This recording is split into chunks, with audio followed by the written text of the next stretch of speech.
नमस्कार, welcome to Insight Study Forum. Insight Study Forum परिवार में आप सभी का स्वागत है। आज के इस लेक्चर में हम बात करने वाले हैं डीएलएड फोर्थ सेमेस्टर और हम बात करेंगे साइंस का सिलेबस जो हम लोग आगे पढ़ रहे हैं उसको हम आगे कंटिन्यू करेंगे। और इसी श्रृंखला में हम आज बात करेंगे एड्स तथा हेपेटाइटिस बी के बारे में।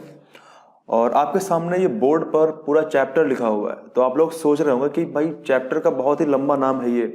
वास्तव में हम सिर्फ इसमें एड्स के बारे में पढ़ेंगे और हेपेटाइटिस बी के बारे में पढ़ेंगे, और इसमें हम क्या क्या जानेंगे वो सब कुछ सामने लिखा हुआ है। यानी अगर हम बात करें एड्स की, तो एड्स में हम इसकी सामान्य जानकारी लेंगे कि भाई एड्स किस तरीके से फैलता है, कौन कौन से फैक्टर्स होते हैं जो HIV एड्स को होने के लिए उत्तरदायी होते हैं, उनको हम जानेंगे। उसके बाद हम जानेंगे कि कौन कौन से कारण होते हैं, लक्षण कौन कौन से होते हैं और किस तरीके से हम इससे बचें। उसके बाद फिर उपायों के हम बात करेंगे कि कौन कौन से बचाव के उपाय हैं जो हमें अपनाना चाहिए।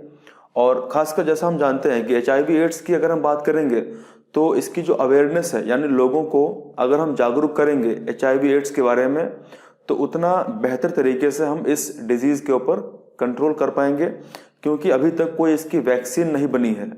तो यही है कि इसकी बचाव। तो इस लेक्चर में हम पूरी संपूर्ण जानकारी लेंगे HIV के बारे में, और हम बात करेंगे उसके बाद में फिर हेपेटाइटिस बी के बारे में कि ये क्या होता है, किससे फैलता है। तो आप लोग समझ गए होंगे कि हम यहाँ पे HIV के बारे में बात करेंगे। तो सबसे पहले जो हम टॉपिक स्टार्ट करने जा रहे हैं वो है हमारा HIV। देखिए HIV होता क्या है, व्हाट इज HIV। HIV जो होता है वो एक प्रकार का रेट्रोवायरस होता है। अगर आप लोगों ने HIV के स्ट्रक्चर को देखा होगा तो HIV का जो संरचना है वो बहुत ही एक देखने में बड़ा ब्यूटीफुल वायरस लगता है। वो इस तरीके से HIV वायरस होता है। HIV जो होता है वो एक प्रकार का रेट्रो वायरस होता है, एक प्रकार का रेट्रो वायरस होता है। अब रेट्रो क्या होता है, वायरस की कई सारी कैटेगरीज होती हैं, बहुत सारी वायरस की श्रृंखलाएं होती हैं। तो उसी श्रृंखला में ये एक रेट्रो वायरस होता है। और जो वायरस हमको जुकाम कॉज करता है, यानी जिस वायरस से हमको जुकाम होता है, जिस वायरस से हमको इन्फ्लुएंजा होता है, तो उन वायरस की अलग अलग कैटेगरी होती हैं। जैसे हम जानते हैं कि डेंगू बीमारी होती है वो भी वायरस से होती है, और उसकी भी अपनी अलग एक कैटेगरी होती है। तो जब भी आपसे क्वेश्चन पूछे कि HIV जो होता है वो कैसा वायरस होता है, तो आप बोलेंगे वो एक प्रकार का रेट्रो वायरस होता है। और इस वायरस में जो इसका आनुवांशिक पदार्थ होता है, जो इसका जेनेटिक मटेरियल होता है, वो RNA होता है। क्या होता है, RNA होता है। बैक्टीरिया की अगर हम बात करेंगे तो बैक्टीरिया में DNA होता है, और हमारे बॉडी के अंदर जो हमारा जेनेटिक मटेरियल है वो DNA होता है। लेकिन वायरस के अंदर, और अगर हम कहें कि अधिकतम जो वायरस होते हैं उनके अंदर आनुवंशिक पदार्थ क्या होता है, जेनेटिक मटेरियल क्या होता है, वो RNA होता है। इसका मतलब क्या है कि वायरस की संपूर्ण जानकारी जो होती है वो उसके RNA के अंदर समाहित होती है। और RNA की फुल फॉर्म क्या होती है, तो मैं चाहूंगा कि आप लोग कमेंट करके अभी तुरंत बताएं कि RNA की फुल फॉर्म क्या होती है, और साथ में बताएं कि DNA की फुल फॉर्म भी क्या होती है। ठीक है, ये एक प्रकार का RNA वायरस होता है, और ये एक डिजीज कॉज करता है। ये वायरस जो होता है वो एक डिजीज उत्पन्न करता है, एक रोग फैलाता है, एक रोग को कॉज करता है, यानी एक रोग को फैलाता है। उसका नाम होता है एड्स, उसको हम एड्स बोलते हैं। एड्स वास्तव में कोई एक बीमारी नहीं होती है।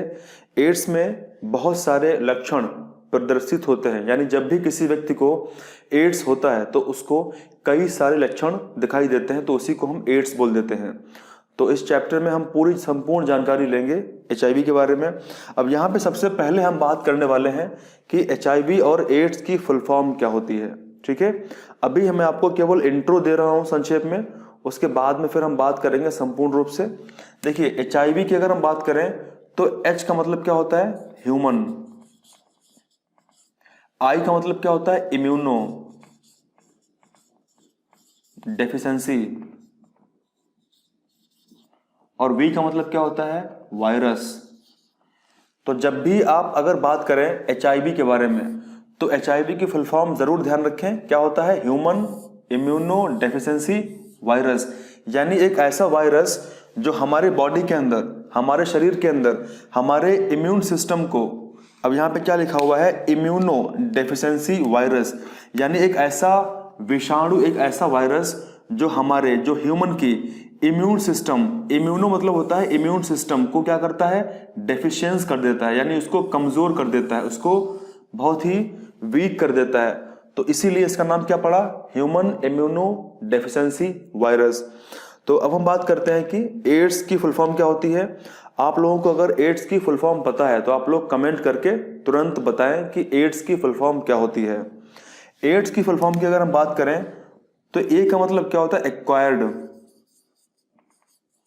ए का मतलब क्या होता है, एक्वायर्ड इम्यूनो डेफिशिएंसी सिंड्रोम।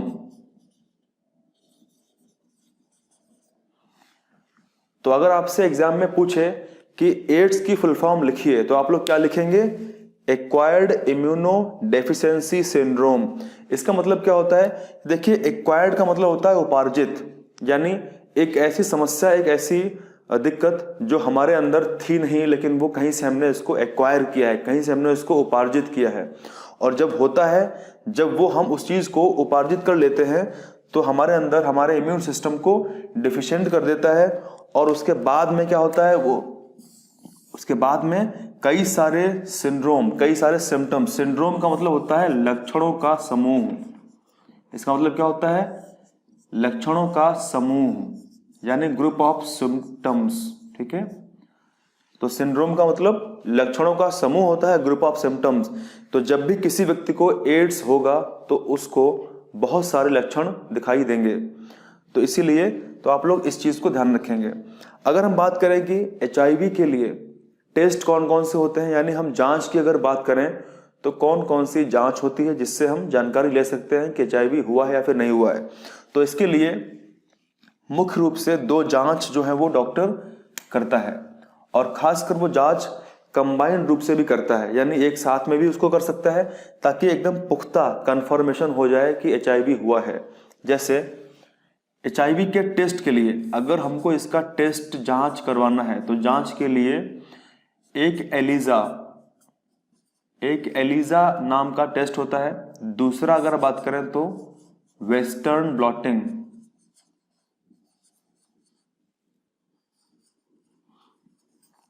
तो 2 टेस्ट डॉक्टर परफॉर्म कर सकता है एचआईवी टेस्ट करने के लिए, एक एलिजा और दूसरा वेस्टर्न ब्लॉटिंग। अगर हम बात करें कि एलिजा का मतलब क्या होता है, तो ई का मतलब होता है एंजाइम, एल का मतलब लिंक्ड इम्यूनोसॉर्बेंट एसे। तो इसका मतलब क्या है कि इन दोनों जांच से जब भी डॉक्टर इन दोनों टेस्ट को परफॉर्म करता है तो वो किस चीज को चेक करता है, वो चेक करता है एंटीबॉडीज को। वो एंटीबॉडीज को चेक करता है और उससे जानकारी मिलती है कि उस व्यक्ति के ब्लड के अंदर, उस व्यक्ति के बॉडी के अंदर कौन कौन सी प्रतिरक्षी बनी है, तो उससे फिर वो एचआईवी की पुष्टि करता है। तो आप लोग ध्यान रखेंगे। अभी हम लोगों ने पूरा इंट्रोडक्शन लिया है कि किस तरीके से एचआईवी होता है। और अगर हम एचआईवी की बात करें कि कहाँ से आया, तो एचआईवी अफ्रीका से, और खासकर सेंट्रल और वेस्ट अफ्रीका से ये ओरिजिनेट हुआ है। और ये कहाँ से ह्यूमंस के अंदर आया, तो ह्यूमंस के अंदर चिंपैंजी या फिर गोरिल्ला, इन दोनों स्पीसीज से हमारे अंदर ये इंटर किया है। तो अगर हम बात करें कि एचआईवी कितने टाइप्स का होता है, तो बेसिकली एचआईवी जो होता है वो 2 टाइप्स का हो सकता है। जैसे एचआईवी 1 जिसको बोलते हैं, दूसरा होता है एचआईवी 2। और हमको, यानी पूरे विश्व में जो सबसे व्यापक स्तर पर जो एचआईवी फैला हुआ है वो एचआईवी 1 है। तो आप ध्यान रखेंगे, एचआईवी 1 पूरे विश्व में व्यापक रूप से फैला हुआ है। ठीक है, तो अभी हम लोग बात करने वाले हैं विस्तार से एचआईवी के बारे में। तो सबसे पहला पॉइंट क्या लिखा हुआ है, इस रोग में व्यक्ति की रोगों से जो लड़ने की क्षमता होती है वो समाप्त हो जाती है। इसका मतलब क्या है कि अगर किसी को एचआईवी होता है, एड्स होता है, तो उसमें हमारे बॉडी के अंदर जो WBC होते हैं, जैसा कि पहले हम लोग ब्लड के चैप्टर में पूरा ये सब कुछ पढ़ चुके हैं। देखिए हमारे बॉडी के अंदर जो WBC होते हैं इनको बोलते हैं श्वेत रक्त कोशिकाएं, ठीक है। WBC में लिम्फोसाइट्स पाई जाती हैं। क्या पाई जाती हैं? लिम्फोसाइट्स। लिम्फोसाइट्स कुछ विशेष प्रकार की सेल्स होती हैं। WBC विशेष रूप से 5 प्रकार के होते हैं, RBC 1 प्रकार के होते हैं और प्लेटलेट्स भी 1 प्रकार के होते हैं। तो WBC 5 प्रकार के होते हैं। कौन कौन से होते हैं? बेसोफिल, इयोसिनोफिल, न्यूट्रोफिल, मोनोसाइट्स और लिम्फोसाइट्स। तो यहाँ पे हम लोग बात कर रहे हैं लिम्फोसाइट्स की। WBC में लिम्फोसाइट्स जो कोशिकाएं होती हैं उन कोशिकाओं में एक T प्रकार के लिम्फोसाइट्स होते हैं, ठीक है। जब भी कभी HIV होता है तो HIV जो होता है वो WBC में T लिम्फोसाइट के ऊपर अटैक करता है, आक्रमण करता है और इस T लिम्फोसाइट को धीरे धीरे खत्म कर देता है। इसका मतलब क्या है कि हमारे बॉडी में धीरे धीरे हमारे इम्यून सिस्टम को WBC को धीरे धीरे HIV वायरस खत्म करता रहता है। दूसरा पॉइंट है कि इस रोग का मुख्य कारक क्या है? HIV है। ये किस वजह से होता है? HIV की वजह से होता है। जिस व्यक्ति में HIV पाया जाता है, अगर उसके ब्लड टेस्ट किया गया, उसका खून की जांच की गई और उसमें HIV पाया गया तो उस व्यक्ति को हम बोलते हैं HIV पॉजिटिव। क्या बोलते हैं? HIV धनात्मक कह सकते हैं। तीसरा पॉइंट, इस रोग का विषाणु। विषाणु का मतलब होता है वायरस। देखिए वायरस का एग्जैक्टली अगर हम समझें मीनिंग क्या होता है तो वायरस का मीनिंग होता है पॉइजन, यानी विष का अणु, यानी विषाणु। यानी जब वायरस अटैक करेगा तो एक तरीके से बॉडी के अंदर पॉइजन्स को बनाएगा। तो इस रोग का विषाणु जो होता है वो शरीर में रक्षक श्वेत रुधिर कणिकाओं, यानी हम लोग बात WBC की कर रहे हैं, ठीक है। WBC और मस्तिष्क कोशिकाओं, यानी जो हमारे ब्रेन के अंदर सेल्स होती हैं, मस्तिष्क कोशिकाओं को प्रभावित करता है। उसके बाद में धीरे धीरे जो कोशिकाएं HIV द्वारा इफेक्टेड होती हैं, यानी जो कोशिकाओं को HIV धीरे धीरे प्रभावित कर पाता है, वो कोशिकाएं धीरे धीरे खत्म होती चली जाती हैं, मर जाती हैं और कुछ वर्षों में शरीर सामान्य रोगों से भी अपना बचाव नहीं कर पाता। इसका मतलब कि हमारे बॉडी में हमारा इम्यून सिस्टम, हमारा रोगों से लड़ने वाला जो सिस्टम था वो पूर्ण रूप से खत्म हो चुका है, डिस्ट्रॉय हो चुका है। इस केस में क्या होगा? ऐसे एड्स वाले व्यक्ति में अगर जुखाम भी होगा, अगर जुखाम भी हुआ तो उससे भी वो मर सकता है। यानी हमारे बॉडी में बिल्कुल भी इम्यून सिस्टम वर्क नहीं करता है। एक जुखाम का वायरस भी एक इंसान को मार सकता है। तो इतना खतरनाक HIV होता है और इसीलिए कहा जाता है कि HIV कोई खुद में अपने आप में स्वयं में कोई रोग नहीं होता है। जब HIV होता है तो विभिन्न प्रकार की बीमारियां उस इंसान के अंदर अपना घर बना लेती हैं और धीरे धीरे उस इंसान को मार डालती हैं। उसके बाद में HIV संक्रमण को एड्स की स्थिति तक पहुंचने के लिए कम से कम 8 to 10 ईयर लगते हैं। यानी जो HIV इन्फेक्शन हुआ है HIV वायरस के द्वारा, उसको एड्स नामक जो बीमारी है उस तक पहुंचने के लिए कम से कम 8 से 10 वर्ष लगते हैं और इससे भी अधिक समय लग सकता है। इसका मतलब क्या है कि हमारी बॉडी में रोगों से लड़ने वाला जो सिस्टम है, जिसको बोलते हैं रोग प्रतिरोध क्षमता, उसको खत्म करने में इस वायरस को कम से कम 8 to 10 ईयर लग जाते हैं। धीरे धीरे सिस्टम को पैरालाइज कर देता है, खत्म कर देता है। HIV से ग्रस्त जो व्यक्ति होता है अनेक वर्षों तक बिना किसी लक्षण के, यानी अगर किसी व्यक्ति को HIV हुआ है, जैसे मान लीजिए आज 2021 है, ठीक है, तो अगर आज किसी को HIV हुआ होगा तो कम से कम 2029-30 तक उसको कोई लक्षण दिखाई नहीं देगा अपने आप से, स्वयं से, कि वो जान पाए कि मुझे क्या हुआ है। अगर वो अपने ब्लड को टेस्ट कराएगा तो वो जान सकता है कि उसको HIV हुआ या फिर नहीं हुआ है। और अभी हमने स्टार्टिंग में बात की थी कि कौन कौन से वो टेस्ट होते हैं जिनसे HIV कंफर्म होता है कि HIV है या फिर नहीं है। आप लोग तुरंत कमेंट में ज़रूर लिखें दोबारा फिर से, ठीक है।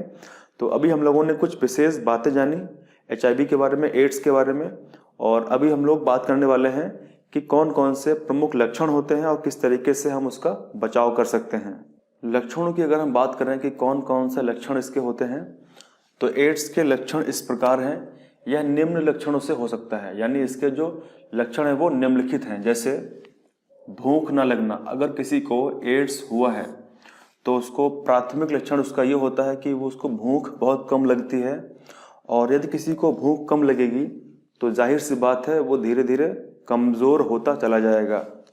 शरीर के वजन में कमी होगी, यानी अगर भूख कम लगेगी तो भोजन कम करेगा, तो इससे क्या होगा, उसका जो शरीर का वेट होगा नॉर्मल से भी कम हो जाएगा।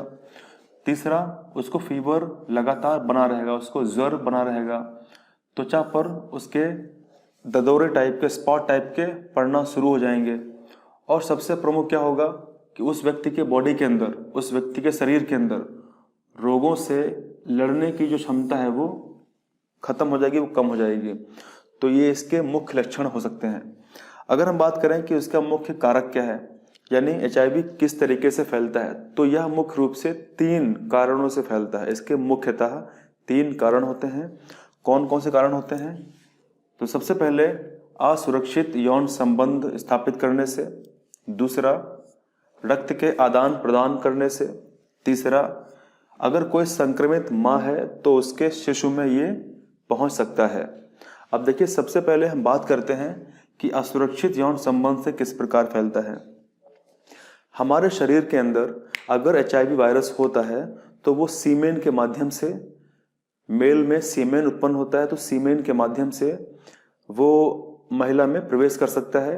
यानी कुछ हमारे बॉडी के कुछ पार्ट्स में कुछ विशेष फ्लूइड, कुछ द्रव्य जो स्रावित होते हैं, उनके अंदर ये वायरस पाया जाता है।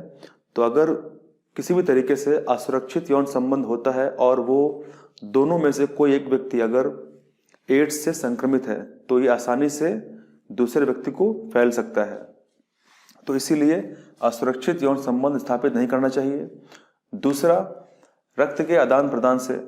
इसका मतलब क्या है कि अगर मान लीजिए किसी व्यक्ति को HIV है और उसको ये नहीं पता है कि उसको HIV है, और अगर उस व्यक्ति ने अपना ब्लड किसी दूसरे ब्लड व्यक्ति को दे दिया तो उस व्यक्ति के HIV जो थे वायरस वो दूसरे वाले व्यक्ति में प्रवेश कर जाएंगे। तो इस तरीके से भी ये वायरस फैलता है, इस तरीके से एड्स हो सकता है।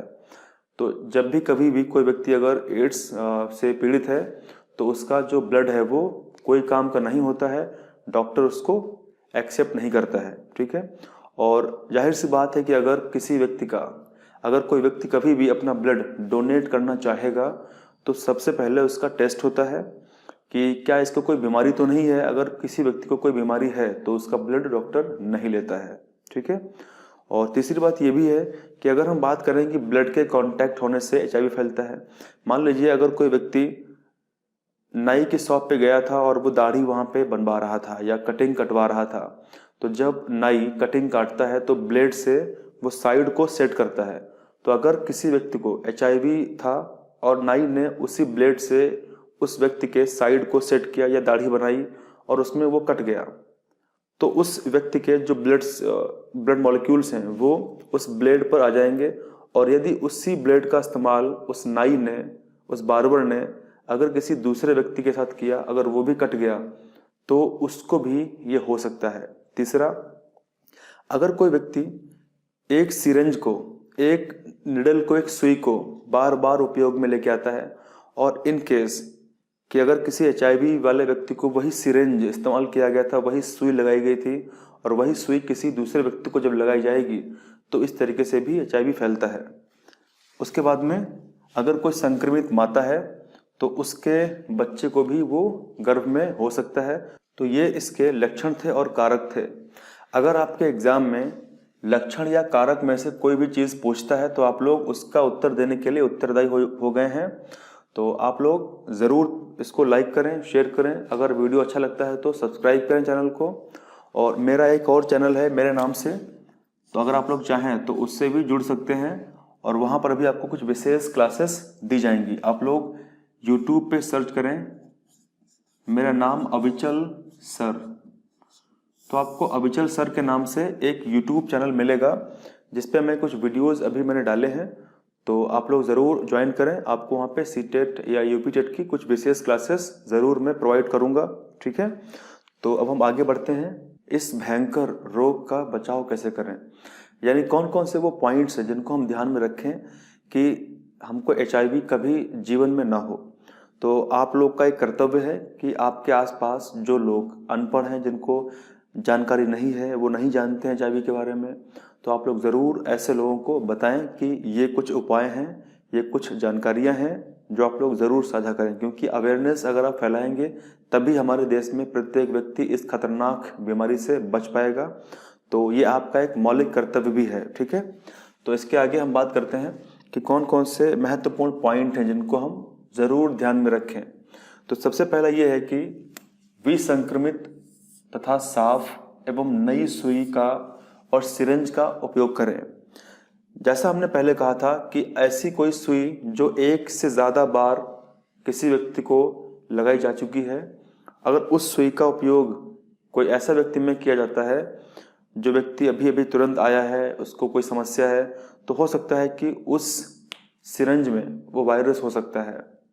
तो इसीलिए हमेशा नई सुई का ही उपयोग करना चाहिए। और आजकल तो डॉक्टर डिस्पोजेबल सिरिंज का इस्तेमाल करते हैं, यानी सुई जब लगाते हैं उसके बाद में उसको तोड़ देते हैं, ब्रेक करते हैं। अगर आपके आसपास कोई ऐसा डॉक्टर है जो एक ही सिरिंज का इस्तेमाल बार बार करता है, तो आप उसको ज़रूर टोकें, उसको बताएं। दूसरा पॉइंट इसमें यह है कि रक्त आधान से पूर्व रक्त की जांच भली भांति अनिवार्य रूप से करा लें।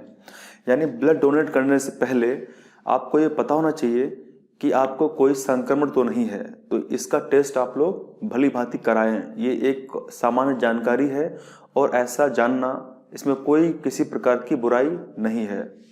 उसके बाद में रेजर ब्लेड का उपयोग सावधानी पूर्वक करना चाहिए। यानी जैसा हमने कहा था कि अगर आप सैलून में जाते हैं तो जो बार्बर जो आपके बाल काटता है, दाढ़ी बनाता है, वो किस तरीके से, क्या वो एक ही ब्लेड से कई लोगों के साइड कटिंग करता है या फिर दाढ़ी बनाता है? तो अगर ऐसा करता है तो आप तुरंत ऐसे बार्बर से बताएं और बोले, उसको समझाएं और कभी भी ऐसे बार्बर के पास न जाएं। अगला पॉइंट इसमें यह है कि सुरक्षा का उपयोग करें। यानी हमेशा ध्यान रखें, हमेशा जीवन में केवल एक साथी ही रखें, एक साथी ही बनाएं। कभी भी एक से ज़्यादा यौन संबंध स्थापित ना करें किसी दूसरे व्यक्ति के साथ। अगर आप ऐसा करते हैं तो आप जाने अनजाने में HIV को बुलावा दे रहे हैं, ठीक है। हमेशा सुरक्षा का उपयोग करें, हमेशा निरोध का उपयोग साथ में ज़रूर करें। फिर पांचवा पॉइंट यह है कि हमेशा एक साथी रखें। एक से अधिक यौन संबंध स्थापित करने से हो सकता है कि उस व्यक्ति के अंदर HIV हो और जाने अनजाने में वो आपको हो जाए। इसीलिए ऑलवेज ध्यान रखें।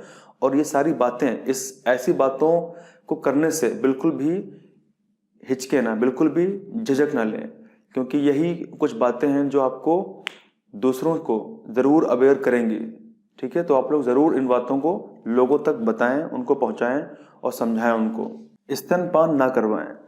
यानी अगर कोई ऐसी महिला है जिसको HIV का संक्रमण हो सकता है या फिर संकेत होने के हैं, उसको ऐसा लगता है, तो वो अपने शिशु को कभी भी स्तनपान ना कराए, क्योंकि हो सकता है कि उसके दूध के अंदर वो HIV के वायरस हों जो उसको संक्रमित कर सकते हैं, उसके बच्चे को संक्रमित कर सकते हैं। तो इससे बचें। और लास्ट पॉइंट ये है कि HIV परीक्षण कराएं। यानी अगर किसी व्यक्ति को ऐसा लगता है कि उसको HIV हो सकता है तो वो ज़रूर जाकर के अपना ब्लड टेस्ट कराए और वो पता लगाए कि उसको HIV है या फिर नहीं है। जैसा कि आमतौर पर माना जाता है कि HIV का जो वायरस होता है वो 3 से 6 महीने तक आमतौर पर परीक्षण कराने पर भी नहीं आता है। यानी अगर किसी को HIV है तो 3 से 6 महीने के भीतर अगर वो टेस्ट कराता है तो उसको ईजिली जानकारी नहीं मिलती है। उसके बाद तो फिर 6 महीने के बाद टेस्ट ज़रूर कराएं ताकि जानकारी मिले एप्रोप्रिएट सही तरीके से। तो थैंक यू वेरी मच, मिलते हैं अगले वीडियो में। थैंक यू, जय हिंद।